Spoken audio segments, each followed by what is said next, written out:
दोस्तों नमस्कार, जय भीम। आप देख रहे हैं बेबाक भाषा।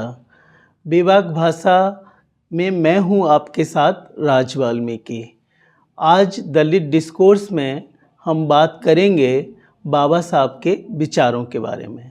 जैसा कि आप जानते हैं, आज है 6 दिसंबर और 6 दिसंबर बाबा साहब का परिनिर्वाण दिवस होता है।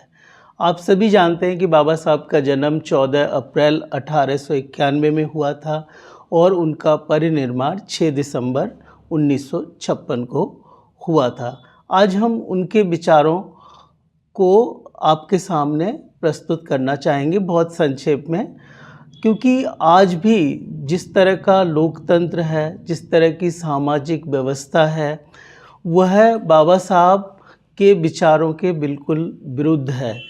क्योंकि आज भी आपने हाल ही में महाराष्ट्र में देखा होगा कि एक आंचल नाम की लड़की के प्रेमी को सिर्फ इसलिए मार दिया गया, उसकी हत्या कर दी गई क्योंकि वह अनुसूचित जाति से था।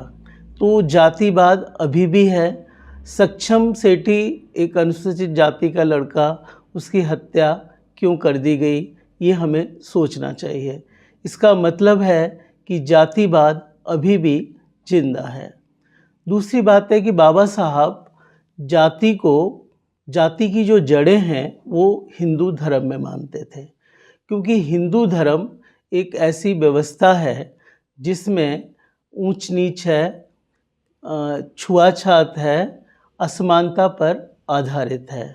इसलिए बाबा साहब ने कहा था कि मैं ऐसे धर्म को धर्म नहीं मानता जो जाति के आधार पर लोगों का शोषण करता है या शोषण करने का एक माध्यम है। इसलिए बाबा साहब ने जाति के विनाश की बात कही थी। उन्होंने एक पुस्तक भी लिखी थी जिसका नाम है एनहिलेशन ऑफ कास्ट।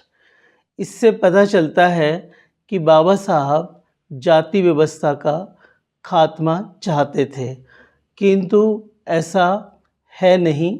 अभी भी बाबा साहब जिस तरह का लोकतंत्र चाहते थे, जिस तरह का धर्म चाहते थे, जिस तरह के मानवतावादी विचार चाहते थे, वह आज भी नहीं है।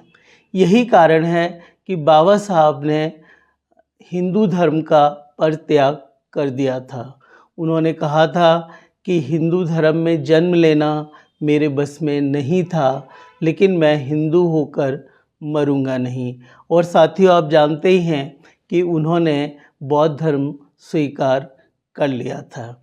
लेकिन आज की जो व्यवस्था है, आज जिस तरह मनुवाद की वापसी हो रही है, जिस तरह हिंदू राष्ट्र की बात की जा रही है, इसके बारे में बाबा साहब ने बहुत पहले ही आगाह कर दिया था। उनकी एक पुस्तक है Pakistan and the partition of India. उसमें उन्होंने जो अपने विचार रखे हैं, मैं ज़रा पढ़ के आपको सुना देता हूँ। उन्होंने कहा था, अगर हिंदू राज सचमुच एक वास्तविकता बन जाता है तो इसमें संदेह नहीं कि यह देश के लिए भयानक विपत्ति होगी। चाहे हिंदू कुछ भी कहें, हिंदुत्व स्वतंत्रता, समता और बंधुत्व के लिए खतरा है। इस दृष्टि से यह लोकतंत्र से मेल नहीं खाता। हिंदू राज को हर कीमत पर रोका जाना चाहिए। लेकिन आज जो परिस्थितियां हैं वो बिल्कुल विपरीत हैं। आज ज़्यादातर हिंदुत्ववादी लोग हिंदू राष्ट्र की परिकल्पना कर रहे हैं, हिंदू राष्ट्र की स्थापना करना चाहते हैं। और मोहन भागवत जी, आरएसएस वाले, उन्होंने तो साफ कहा कि भारत को एक राष्ट्रीय मंदिर बनाना चाहिए।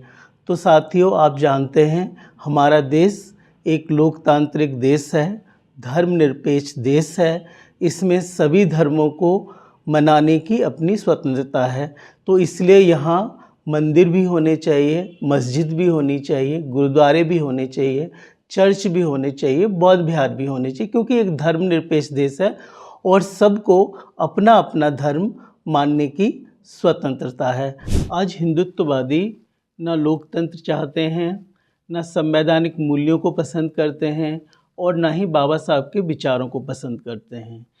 वो एक मनुवादी व्यवस्था चाहते हैं जो मनुस्मृति पर आधारित है और बाबा साहब इसके खिलाफ थे, इसलिए वह बाबा साहब के विचारों को पसंद नहीं करते। साथियों, आप जानते हैं कि बाबरी मस्जिद 6 दिसंबर 1992 को ढाई गई थी। आखिर इन हिंदुत्ववादियों ने 6 दिसंबर का दिन ही क्यों चुना?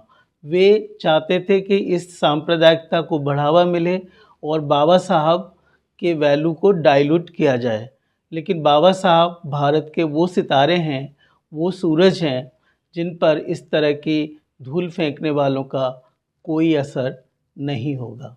आज के जो हालात हैं, वो आज की जो राजनीति है, वो हमारे लोकतंत्र के लिए, हमारे समाज के लिए, हमारे देश के लिए एक खतरनाक स्थिति में है। इसलिए हम चाहते हैं कि इस राजनीति में मानवता की बात की जाए, सच्चे लोकतंत्र की बात की जाए और एक समतावादी दृष्टिकोण अपनाया जाए।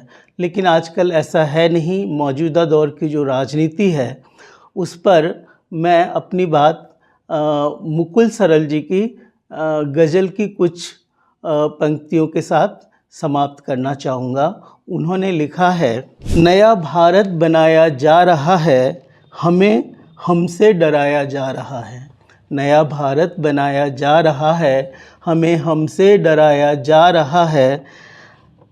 उजाला जो दिखाया जा रहा है, हमारा घर जलाया जा रहा है।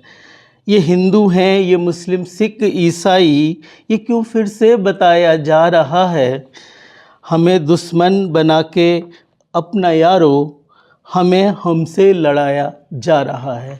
साथियों, बाबा साहब के सपनों का भारत बनाने के लिए हमें क्या क्या करना चाहिए, इस पर आप सोचिएगा ज़रूर।